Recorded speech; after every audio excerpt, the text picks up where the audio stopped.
بسم اللہ الرحمن الرحیم. آپ دیکھ رہے ہیں راشد علی 92 چینل. حضرت یوسف علیہ السلام کے بھائیوں نے جب حضرت یوسف کو کنویں میں ڈالا اور پھر وہ لوگ واپس اپنے شہر کی طرف چلے گئے. حضرت یوسف علیہ السلام کو کنویں سے کس نے نکالا, کہاں لے گئے, بازار مصر کے اندر آپ کی کیا قیمت لگی, اور پھر حضرت یوسف اور زلیخا کا واقعہ بھی ہم آج سنیں گے. چنانچہ حضرت یوسف کو جب کنویں میں ڈال کر ان کے بھائی واپس چلے گئے, چند دن بعد حضرت یوسف کے کنویں سے نکلنے کا قدرتی انتظام یوں ہوا کہ ایک قافلہ جو مدین سے مصر کی طرف جا رہا تھا وہ راستہ بھٹک کر اس جنگل کی طرف آ نکلا جہاں آبادی سے بہت دور یہ کنواں تھا. اس کا پانی کھاری تھا مگر حضرت یوسف علیہ السلام کی برکت سے میٹھا ہو گیا. جب قافلے والے اس کنویں کے قریب اترے تو انہوں نے پانی لانے کے لیے ایک شخص کو بھیجا. اس کا نام مالک بن زائر خزائی تھا اور یہ مدین کا رہنے والا تھا. جب یہ کنویں پر پہنچا اور پانی نکالنے کے لیے اپنا ڈول اس کنویں کے اندر ڈالا تو حضرت یوسف علیہ السلام وہ ڈول پکڑ کر اس میں لٹک گئے. مالک بن زائر نے وہ ڈول کھینچا تو آپ علیہ السلام کنویں سے باہر تشریف لے آئے. جب اس نے حضرت یوسف علیہ السلام کا عالم افروز حسن دیکھا, آپ کی خوبصورتی اور آپ کا حسین و جمیل چہرہ دیکھا, تو اپنے ساتھیوں سے کہنے لگا کہ خوشخبری ہے ہمارے لیے کہ ہمیں ایک حسین و جمیل خوبصورت لڑکا ملا ہے کہ جسے ہم جا کے بیچیں گے اور خوب قیمت کمائیں گے. پھر اس کے بعد مالک اور اس کے ساتھیوں نے حضرت یوسف علیہ السلام کو اپنے سامان تجارت کے اندر چھپا لیا تاکہ کوئی آ کر یہ نہ کہہ دے کہ یہ ہمارا بچہ ہے یا کوئی اس میں شرکت کا دعویٰ نہ کر دے. حضرت یوسف علیہ السلام کے بھائی بھی اسی جنگل کے اندر بکریاں چراتے تھے اور وہ کنویں کی طرف دیکھتے رہتے تھے کہ کوئی آتا ہے کہ حضرت یوسف کو اس کنویں سے نکالتا ہے. چنانچہ کچھ عرصے کے بعد جب وہ کنویں پر آئے تو دیکھا کہ کنویں کے اندر حضرت یوسف علیہ السلام موجود نہیں تھے.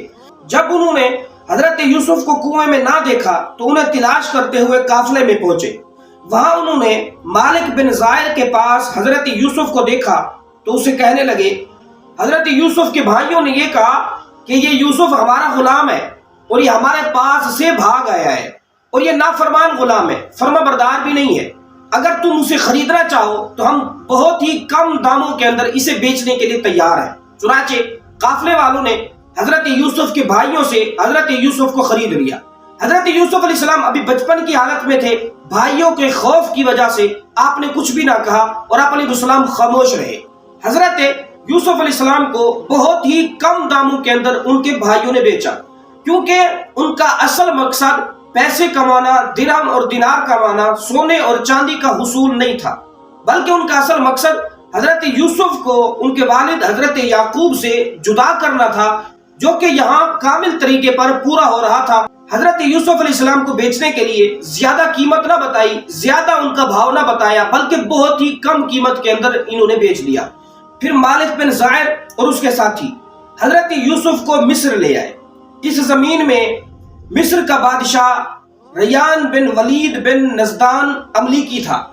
اس نے اپنی عنان سلطنت کتفیر مصری کے ہاتھ میں دے رکھی تھی, یعنی کہ جو مصر کا حقیقی بادشاہ تھا اس نے اپنی سلطنت کی, اپنی حکومت کی تمام ذمہ داریاں ایک اور شخص کو دے رکھی تھی جسے کتفیر مصری کہتے تھے, اور خزانے کے تمام تصرفات اسی کتفیر مصری کے ہاتھ میں تھے. اس کو عزیز مصر بھی کہتے تھے اور یہ بادشاہ کا وزیر اعظم کہلاتا تھا. جب حضرت یوسف علیہ السلام مصر کے بازار میں آئے, حضرت یوسف علیہ السلام کی قیمت لگانے کے لیے, آپ کو خریدنے کے لیے بہت سارے خریدار جمع ہو گئے. ہر ایک نے اپنی اپنی قیمت لگائی اور مصر کے جو امیر ترین لوگ تھے, جو بڑے صاحب ثروت لوگ تھے, وہ آئے اور انہوں نے اپنی قیمتیں لگائی, بڑھا بڑھا کر زیادہ سے زیادہ قیمتیں بتائی. لیکن جو بیچنے والا تھا مالک بن زائر, اس نے حضرت یوسف کو کسی قیمت پر بھی نہ بیچا اور وہ اس بات کا منتظر رہا کہ دیکھتے ہیں کون زیادہ سے زیادہ اس کی قیمت لگاتا ہے, کون زیادہ سے زیادہ رقم دے کر اس کو خرید کر جاتا ہے.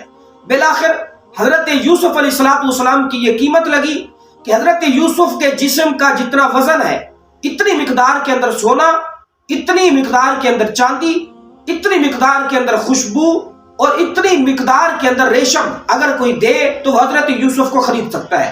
چنانچہ اسی دوران عزیز مصر کتفیر مصری وہاں پر بازار مصر میں پہنچا اور اس نے دیکھا کہ ایک خوبصورت حسین و جمیل لڑکے کو بیچا جا رہا ہے